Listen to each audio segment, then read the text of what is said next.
Boa noite a todos. Vamos lá começar a nossa exposição hoje sobre história e cultura material, né, do Marcelo Rede, que traz aí uma expressão muito significativa sobre o que é cultura material, né?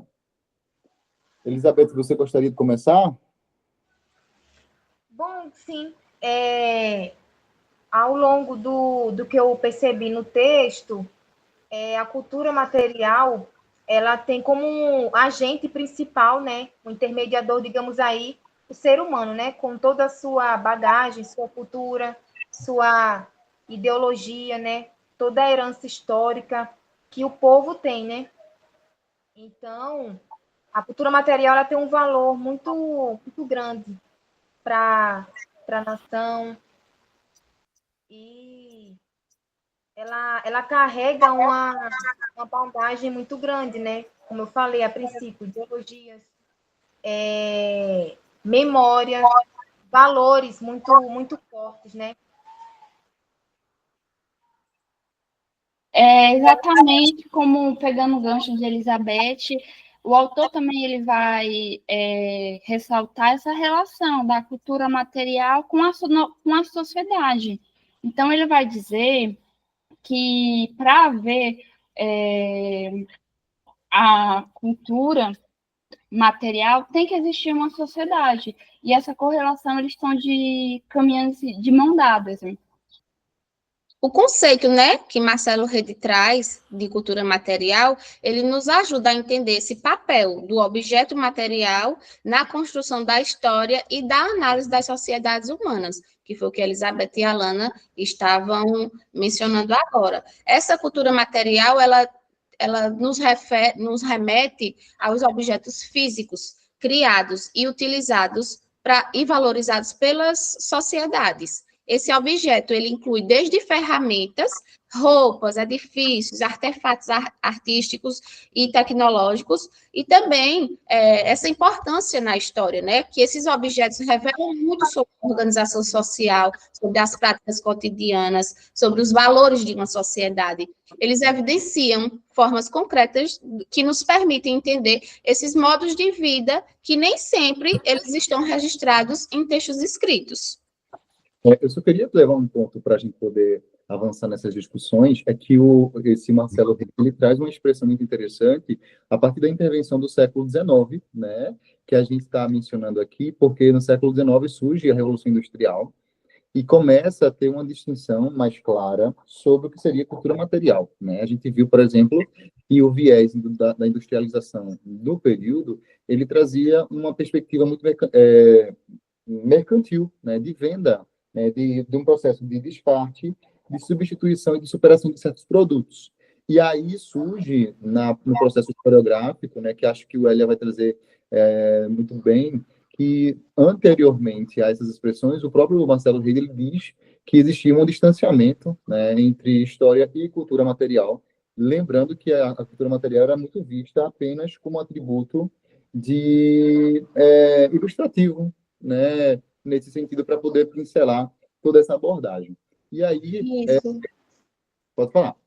E essa cultura material, ela não é apenas um objeto de estudo da história, né? Ela envolve outras áreas, como a antropologia, a arqueologia, a sociologia. Então, isso porque o estudo dos objetos não só nos fala sobre o passado, mas ele também está relacionado como essas sociedades, elas se apropriam e elas se reinterpretam, né, nesses materiais.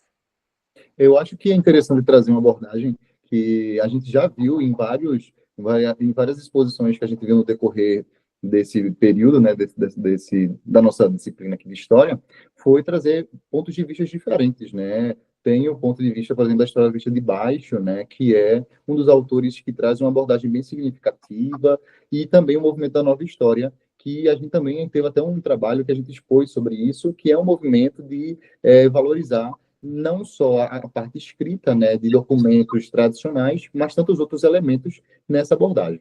Isso é uma das tendências mais fortes, né, da nova história cultural, que ela valoriza os objetos como fontes primárias de estudo. Não só esse movimento rompe com essa visão tradicional da história, que focava exclusivamente em eventos em grandes eventos e grandes personalidades, mas ela passa a incluir também práticas cotidianas, que é o que a gente chama da história vista de baixo, que muito bem nos fala Peter Burke.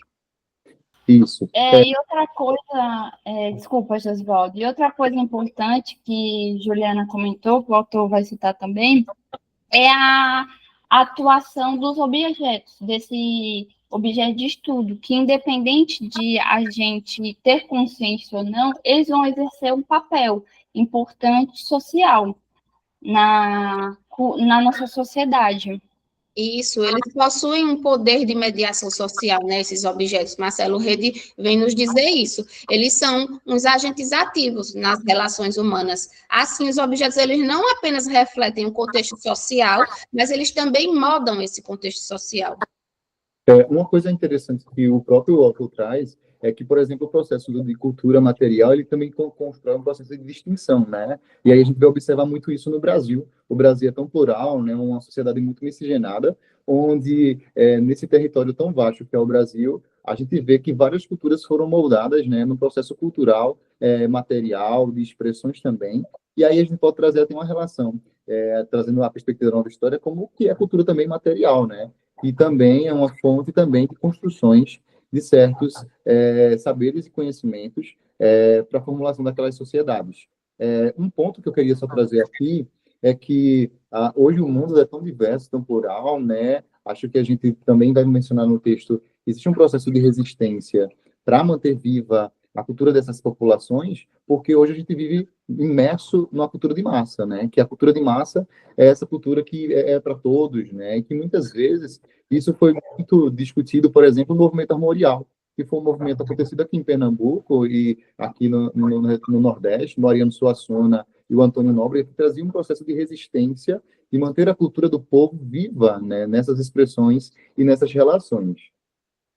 Isso, nesse sentido também, a gente pode pensar, não olhando apenas para o passado, né? A gente pensando nos objetos que a gente usa no dia a dia hoje, como os smartphones, as roupas de marca específica, ou até mesmo alguns produtos industrializados, né? Cada um desses objetos traz consigo uma história de produção e de consumo que revela esses aspectos da sociedade que a gente vive.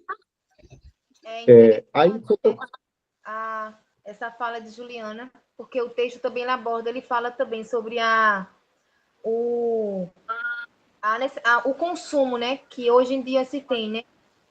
E eu percebi também, analisando o texto, que uma das finalidades, um dos objetivos da cultura material é também ter esse valor de ensinar, né? Mas ensinar a quem, né? Ensinar o povo, ensinar sobre toda essa complexidade que tem por trás da cultura material.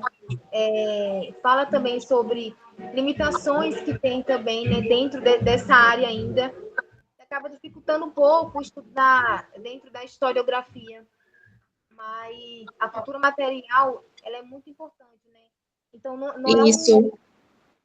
A gente pode analisar, né, a partir disso, alguns questionamentos. Quais são as histórias que estão sendo contadas através desses objetos? Quais são as histórias que estão sendo esquecidas, né? Então, nesse sentido, a cultura material ela é uma ferramenta poderosa para entender a complexidade das sociedades humanas.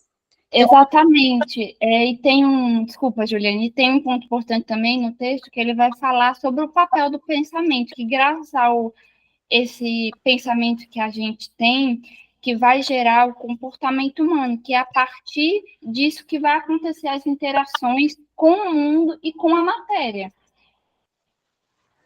Um ponto que eu queria só levantar é que é importante a gente poder fazer essa distinção no que confere o que é cultura material e imaterial, porque muitas vezes a gente cria esse senso de não identificação desses conceitos, né? Então, por exemplo, aí nesse material está mencionando que a Constituição Federal de 88, ele trouxe uma expressão de fundamentação sobre o que seria cultura material, então, material e imaterial.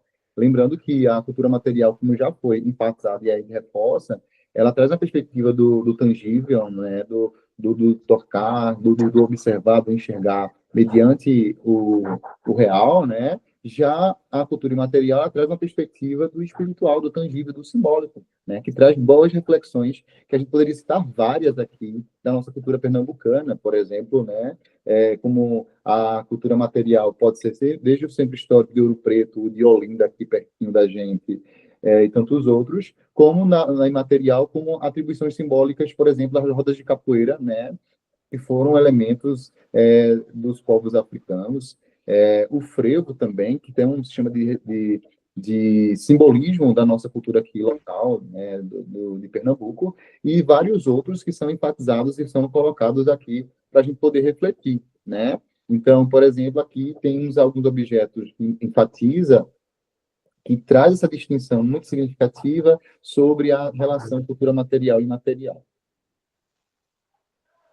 Então, para finalizar, a gente pode entender como o Marcelo Rede ele fala que esse estudo de cultura material ele é importante porque ele amplia a nossa visão sobre o passado e ele nos ajuda a compreender melhor o presente, promovendo assim, como a gente está fazendo agora, debates fundamentais sobre memória, identidade e história. Incrível mesmo. Tem um material que a gente colocou aqui nos slides, que eu queria só colocar, que é a questão da nossa bandeira, né, que traz todo um simbolismo de resistência, de lutas, né. Algo que me chamou bastante atenção foi que eu estou em uma disciplina do mestrado e trazia uma reflexão muito significativa sobre, por exemplo, que o Brasil não reconhece o papel, né, da cultura da cultura nordestina nas atribuições de resistência e de luta por um processo de progresso, de mudança social, né, e que muitas vezes a gente não discute, né. Acho que acho que o Brasil, por ser tão continental, traz essa distinção grande que as pessoas não levam a conhecer as atribuições de outras culturas também, né. Então, por exemplo, o hino de Pernambuco é algo muito reconhecido, né, que tem um valor imaterial, simbólico e que tem todo o valor de um povo, de uma gente que luta para poder defender, né, esse Leão do Norte nas suas resistências culturais.